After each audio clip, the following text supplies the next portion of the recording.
안녕하세요. 이경섭 신학 영상 칼럼입니다. 오늘 주제는 그리스도와 자연, 봄맞이 같다 영혼만 털리고 오지 맙시다입니다. 꽃봉오리 터지는 춘 3월 화사한 봄, 추위에 웅크렸던 마음들이 기지개를 켜며 너나 할 것 없이 대자연의 유혹에 이끌립니다. 그리스도인들 역시 예외가 아닙니다. 저마다 하나님이 창조하신 자연의 아름다움에 흠뻑 취해 참 아름다워라 주님의 세계는 저 솔로몬의 옷보다 더 고운 백합화라고 찬양하며 아름다운 자연을 주신 하나님께 감사합니다. 하나님이 만드신 자연을 누리는 것은 그리스도인의 특권이며 이에 대해 누구도 시비 걸 사람이 없습니다. 종교 개혁자들 역시 자연을 사랑했습니다. 어거스틴은 자연을 하나님의 그림책으로 하나님 사랑의 계시물로 노래했습니다. 찬송가 201장에 이렇게 고백합니다. 온 천하 만물은 그림책 같으니 그 고운 그림 보아서 그 사랑 알아요. 저 푸른 하늘의 수많은 별들도 주 하나님의 사랑을 늘 속삭이지요. 기독교와 자유주의의 저자이며 자연신학의 신랄한 공격자 메이첸도 자연 애호가였고 복음주의 목사 존 스타트는 특별한 조류 애호가였고 1년에 40일을 따로 자연 속에 머물 정도로 자연을 사랑했습니다. 그런데 여기서 진일보한 사람들이 있습니다. 이들은 자연을 단순히 일반 은총의 차원을 넘어 특별 계시와 동일시하며 자연 만물에서도 하나님의 음성을 들을 수 있다고 주장하는 사람들입니다.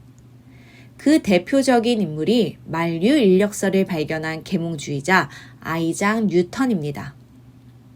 그는 일반 은총을 지나치게 중시하여 주일날 꼭 교회에서만 예배드릴 필요가 없다고 했습니다. 우중충한 예배당에서 어줍지 않은 목사의 설교를 듣느니 하나님의 신성한 계시로 충만한 자연으로 나가 자연이 들려주는 영음을 들으라고 권면했습니다. 또 그는 하나님을 만나기 위해 꼭 성경을 읽을 필요는 없다. 자연이 제2의 성경이다 라고까지 주장하며 자연 계시를 특별 계시와 동일시했습니다. 그러나 이 정도는 애교로 봐줄 수 있을 만큼 너무 나간 이들이 있습니다. 아시시의 프란시스로 대변되는 자연 신비주의자들입니다. 이들은 범신론을 넘어 범죄 신론적 신관, 곧 세계와 창조주를 구별하되 분리시켜 이해해서는 안 된다고 주장했습니다. 실제로 프란시스는 해와 달과 별과 바람을 형제 자매라고 불렀습니다. 그는 새와 소나무와 짐승들에게 설교했으며 설교를 들을 때 그것들이 다양한 반응을 했다고 합니다. 로마 천주교가 주장하는 마리아와 예수상 숭배, 빵과 포도주가 예수의 살과 피로 변하는 화채설 등도 같은 아류입니다. 물론 여기선 프란시스의 범죄 신론 같은 극단주의는 논외로 치고 자연계시와 특별계시를 동일시하는 자연신학을 중심으로 논하고자 합니다. 결론부터 말하면 이들의 주장 역시 어불성설입니다. 지금보다 훨씬 많이 자연 만물에게서 하나님의 신성을 느낄 수 있었던 타락전의 시대에도 말씀이신 성자 로고스가 계시해 주셔야만 알 수 있었던 하나님이신데 타락 후에 희미해진 자연 계시만으로 하나님을 만난다고 하는 것은 터무니없는 주장입니다. 오늘날 호젓한 자연 속에서 소위 하나님의 영음을 듣고 관상, 침묵을 통해 하나님을 만난다는 이들은 다 자연신학의 아류로 보이며 기독교 신앙과는 거리가 멉니다. 그리고 그들의 하나님 체험이라는 것도 성경적 근거가 희박합니다. 이는 하나님은 오직 그리스도의 복음과 성령으로만 만나지기 때문입니다. 루터는 십자가 복음을 통해 만나지 않는 하나님은 하나님이 아닌 악령이라고까지 독설했습니다. 자연의 영음 운운하며 자연 계시에 탐닉하는 이들은 그들이 아무리 신비함과 고상함으로 포장해도 인간 본성에 기반을 둔 성령 없는 종교인임을 스스로 증거할 뿐입니다. 또한 자연에 지나치게 집중하는 자연신학은 범신론과 자연 우상화에 빠뜨려질 위험이 있습니다. 이것을 일찍이 깨닫고 경계했던 사람이 욥이었습니다. 그의 고백을 들어보십시오. 해와 달을 보고 그 장엄함과 아름다움에 반하여 손으로 입맞춤을 띄어 보내기라도 했던가. 이 역시 재판장에게 벌 받을 죄악이니 내가 그리하였으면 위에 계신 하나님을 배반한 것이니라. 욥이 자연의 아름다움에 자신의 마음이 탈취당하는 것을 하나님께 벌 받을 죄로 여긴 것은 자연 우상화에 대한 경계의 발로입니다. 오늘로 말하면 뉴에이지에 대한 경계심의 표출이라고 할 수 있습니다. 이는 뉴에이지가 20세기만의 산물만이 아닌 욥 시대에도 이미 존재했음을 보여줍니다. 오늘날의 자연 계시를 특별 계시화하는 자연 우상화는 원시의 범신론적 자연 숭배 형태와는 달리 시대에 걸맞는 현대 의상인 뉴에이지로 갈아입었습니다. 이제는 해와 달에게 절하는 것으로가 아닌 자연과 그 자연에 반응하는 인간 감성에 절대적인 지위를 부여하는 형태를 취합니다. 바야흐로 하나님과 그리스도의 절대적 지위가 배제된 종교의 문화화 혹은 문화의 종교화입니다. 이 즈음 그리스도의 땅 이스라엘을 한번 주목해 보고자 합니다. 일찍이 아브라함 때부터 약속의 땅이요 젖과 꿀이 흐르는 가나안으로 일컬었던 이스라엘은 그 별명과는 달리 매혹적인 자연 풍경이나 마음 붙일 만한 곳이 없는 황량한 광야였습니다. 하나님이 이스라엘 땅을 그렇게 척박하게 두신 의도는 그의 백성들로 하여금 하나님께만 몰입하도록 하기 위해서였습니다. 세례 요한의 위시에서 당시의 에세네파들이 자신들을 운둔시키며 오직 기도에 전념할 수 있게 했던 것도 황량한 유대 광야 덕분이 아니었나 싶습니다. 모세로 하여금 시내산에서 40일씩 2번이나 기도에 몰입할 수 있게 한 것 역시 그것이 황량한 민둥 돌산이라는 점도 한몫했을 것입니다.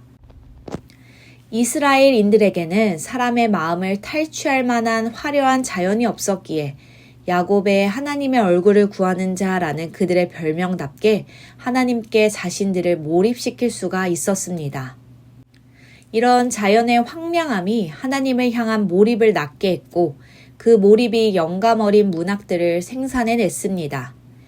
이는 광야 백성의 책, 성경의 문학성은 물론 그리스도인의 영혼에서 피어나는 영감 어린 사유, 문학적 시상도 꼭 아름다운 자연 풍광이 그 시원은 아니며 그런 감성을 일깨우는데 반드시 그것들이 필요한 것도 아님을 말해줍니다. 잠언 3천과 시가 1,005수를 지을 정도로 문학적이었던 솔로몬. 전체 시편의 절반 이상을 지은 목가적 시인 다윗의 문학적 감성은 목가적인 자연의 자양분으로만 길러진 것이 아니고 초자연적인 은혜가 빚어낸 산물이었습니다. 그리스도인의 은혜를 경험한 자 치고 시인 아닌 사람이 없다는 기독교 금언이 그들에게도 그대로 적용될 수 있었습니다. 다윗이 지은 목자의 시, 시편 23편도 선입견 없이 읽으면 시인이 마치 평화로운 전원을 유유자적하며 지은 것 같지만 사실 그 시원은 그런 여유와 풍광과는 상관없는 적에게 쫓기며 죽느냐 사느냐는 절박한 상황 속에서 나왔습니다. 그 절박한 상황에서 목자이신 하나님이 그를 인도하고 보살펴 주신 사랑을 시상으로 풀어낸 것입니다. 그리스도인에게서 분출되는 문학성, 예술성의 원천이 단순히 아름다운 자연의 영감이 아닌 초자연적인 하나님의 은혜임을 보여주는 대목입니다. 성경과 찬송시들의 영감 어린 문학성도 그리스도와 구속의 아름다움에서 발현된 것들입니다. 술람미 여인은 그리스도를 엥게디 포도원의 고벨화 송이, 숲풀 가운데 사과나무라고 노래했습니다. 그리스도가 입은 핏빛 홍포는 세상에서 가장 영광스럽고 향취 어린 의상으로 칭송됩니다. 내 주님 입으신 곳은 참 아름다워라. 그 향기 내 맘에 사무쳐 내 기쁨 되도다. 내 주님 영광의 옷 입고 문 열어주실 때 라며 찬송가 87장은 고백합니다. 그리고 그리스도가 흘린 대속의 보혈은 더 없이 영광스러운 생명의 향취로 송축됩니다. 내 몸에 밴 십자가, 그 보혈의 향기, 온 세상 채울 때까지 살아도 주를 위해, 죽어도 주를 위해, 사나 죽으나 난 주의 것. 이렇게 고백하며 주 없이 살 수 없네 죄인의 구주여 그 귀한 보배 피로 날 구속하시니 구주의 사랑으로 흘리신 보혈이 내 소망 나의 위로 내 영광입니다 라고 찬송가 415장은 고백합니다. 그리스도의 머리에 둘린 가시 면류관에 대한 찬간은 세상 정복자의 면류관을 무색해 만들어버립니다. 모든 왕의 왕, 모든 왕의 왕, 저 가시 면류관, 영광의 면류관, 그 얼굴 광채는 하나님의 영광, 장엄한 그 사랑 내 가슴 울리네 라고 고백합니다. 다시 말하지만 거듭난 성도의 마음에 품긴 아름다운 시상들은 꼭 자연이 그 시원이 아닌 하나님과 그리스도가 그 뿌리입니다. 조나단 에드워드는 삼위일체 하나님에게서 지구의 영광과 아름다움을 보았습니다. 그가 평생 탐구했던 신학 주제는 그가 저술한 책 제목 그대로 하나님의 아름다움이었습니다. 존 파이퍼 역시 성경과 하나님의 영광이라는 그의 저서에서 내가 평생 그리스도인으로 남은 이유는 성경 속에서 하나님의 아름다움을 보고 그것의 행복한 포로가 되었기 때문이다 라고 했습니다. 어디 조나단 에드워즈, 존 파이퍼 뿐이겠습니까? 구속의 사랑을 경험한 성도들은 하나님의 영광과 그리스도의 은혜가 그들의 유일한 찬송 주제이고 평생 추구할 탐미의 대상입니다. 그리스도인이 입은 영광이나 자긍심 역시 세상의 부나 지위로부터 말미암지 않았습니다. 예수님이 산상수훈에서 인간이 입을 수 있는 최고의 영광을 우리에게 일러주셨습니다. 인간 세상의 화려함의 극치인 솔로몬의 영광이 하나님이 창조한 한 떨기 백합화의 영광에 이르지 못하고 솔로몬의 영광을 이긴 백합화의 영광은 하나님의 자녀가 입은 영화와 존귀를 이기지 못한다고 했습니다.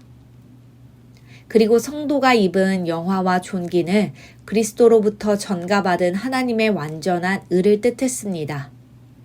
이 하나님의 의는 천상천하 인간이 입을 수 있는 지고의 영광입니다. 이 의가 그들을 율법에서 해방시켜 하나님 자녀의 영광에 이르게 했고 영생의 후사가 되게 했습니다. 사단은 역사 이래로 이 존귀와 영광을 사람이 알지 못하도록 방해해왔고 일정 부분 성공을 거두었습니다. 심지어 그리스도인들조차도 사단의 미혹을 받아 세상 영광에만 동공이 확장되어 있고 하나님의 존귀와 영화에 대해서는 눈이 감겨져 있습니다. 천지의 꽃 향연이 펼쳐지는 춘삼월, 만개한 꽃들의 유혹이 극에 달하고 사람들의 마음은 들썩입니다. 하나님이 창조한 자연 속에서 심신의 휴식을 취하고 생기를 충전하는 것은 하나님 자녀의 특권이며 그것을 누림에 죄의식을 가질 필요가 없습니다. 그러나 상춘한답시고 나간 꽃길에서 자연의 풍광에만 매료되어 거기에 발목 잡혀 버린다면 상추는커녕 영혼만 탈탈 털리고 돌아오게 될 것입니다. 오늘의 칼럼 여기까지입니다.